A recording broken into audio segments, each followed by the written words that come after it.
Everybody, this is Dream. We have a 10-game slate here on FanDuel for NBA today. We have a ton of injuries to look into. Before I get started, can you guys smash that like and subscribe button? Really helps the channel a lot. For the injury report, we have the Magic with Banchero and Carter Jr. both questionable. For the Thunder, we have Baisley out and Mann out. For the Pacers, Halliburton is questionable and Duarte is out. For the Hornets, Hayward is out and Smith Jr. is doubtful. For the Celtics, Brogdon's questionable. For the Heat, Hero is out, Bam is questionable, Dedmon is questionable. For the Raptors, Van Vliet is questionable, Trent Jr. is questionable, Siakam is out, Achua is out, Porter is out. For the Bulls, White is out. For the Pelicans, Zion is questionable. For the Cavs, Mitchell is questionable, Allen is out. For the Bucks, Holiday and Connaughton are both questionable, and Allen is doubtful. For the Rockets, Fernando's out, and Tate is out. For the Mavs, Doncic is questionable, Cleaver, sorry. For the Knicks, Robinson's doubtful. For the Nuggets, Gordon is questionable, Joker's out, and Highland is doubtful. And for the Suns, Paul is questionable, and Cam Johnson is out.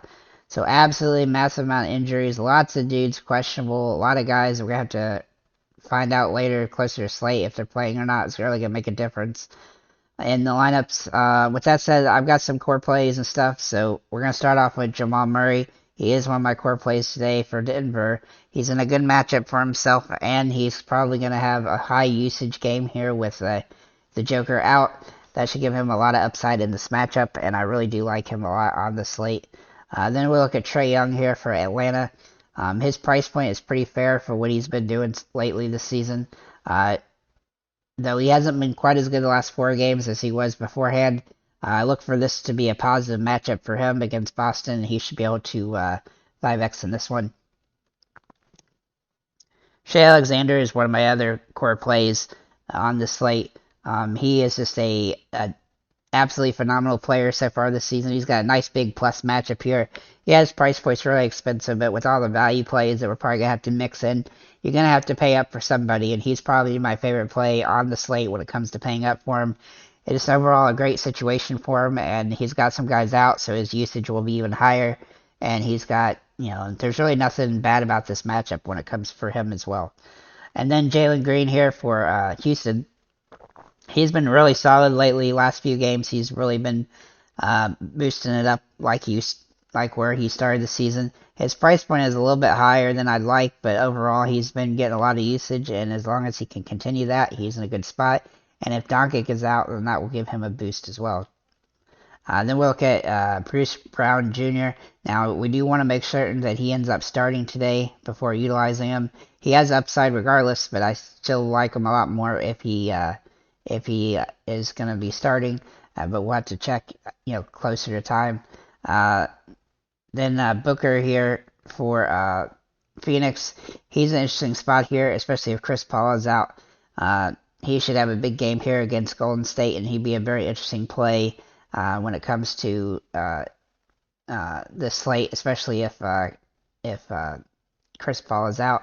And then Klay Thompson, he looks like he's a little bit underpriced for his potential here. Obviously, we want to make sure he's going to play a full complement of minutes, but as long as he is, his price is just too cheap for what he can do, and especially in a tight game where both teams should score a lot of points. Then we'll look at Michael Porter Jr. He's another guy that I don't like to roster typically because he has, 11 fantasy point games. But with the Joker out, he's going to have a lot of opportunity in this one, and if Gordon ends up out as well, he'll even have more opportunity. And so he kind of has become a core play despite the fact that I don't really like ever rostering him. Then we look at Kelly Oubre Jr. here at $6,200. He's a good alternate to Porter Jr. today. He's kind of the same boat where he can have some really low games, but he's in a good situation, and he's playing well as of late. And then Jaylen Brown here for Boston. He looks like he's in a pretty solid spot. His price point is pretty fair. I don't really expect him to have a huge game above his price value, but I do think that he has some consistency going, and this is a good matchup for him. Then Kevin Love, he's going to be starting likely, and assuming he does end up starting, he's in a pretty good spot here. Obviously, a tough matchup against the Bucks, and if Giannis plays, that's definitely a disadvantage. but he's been playing well as a starter, and his price point is still okay over here. Miles Turner, his price point continues to rise, but mostly because he's just having some massive games, which he is capable of, and really his price point will probably end up settling in around 8,000 here on FanDuel once he gets some more good games under his belt, and I expect him to continue to do pretty well, but he is a little bit risky.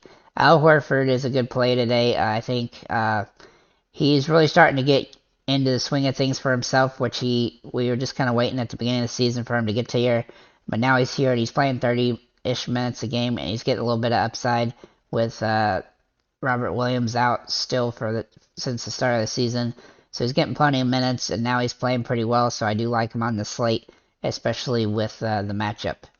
Then we're going to look at Draymond Green as a good option for Golden State. He's a little bit up and down lately, but that's kind of how he plays. Sometimes he doesn't get many points, so we do have to deal with that. But overall, he's still a good value based on his price, especially in a matchup where the scoring should be relatively high. And then for DeAndre Jordan, he is dependent on him starting, but if he ends up starting, then he's pretty much an auto lock for me. He's been, he hadn't played a ton of minutes this season, but if he draws a start here and he gets, 25 to 30 minutes, he's going to be a really good play on the slate. Then we're going to look at Mason Plumlee for Charlotte. Now, he's an interesting matchup here where he's actually been pretty consistent so far this season, and his price is still manageable here. So if Jordan does play or something, he's going to be one of the viable options. Or if Jordan doesn't start, rather, Plumlee will be a viable option instead. Same with DeAndre Ayton, who's played really well against Golden State in the last couple of years. His minutes have been all over the place, though, so you do have to be aware of that. But he's still a decent play at the price point, especially if Chris Paul is out. And then Clint Capella, he's been playing extremely good lately, and he's gaining consistency. Even though his minutes are a little all over the place, he's still been having some really big games, and so if he can continue that, then his price is going to continue to rise, but he's still a good play on the slate with that potential. With that said, guys, thank you for liking, commenting, and subscribing. I think we got a good slate here for FanDuel. It's really going to be dependent on the injuries as we get close to the slate. We got some good core plays here, especially for Denver and then Shea Alexander. So we'll have to see how those injuries play out. But thank you guys again for liking, commenting, subscribing, and have a nice day, guys.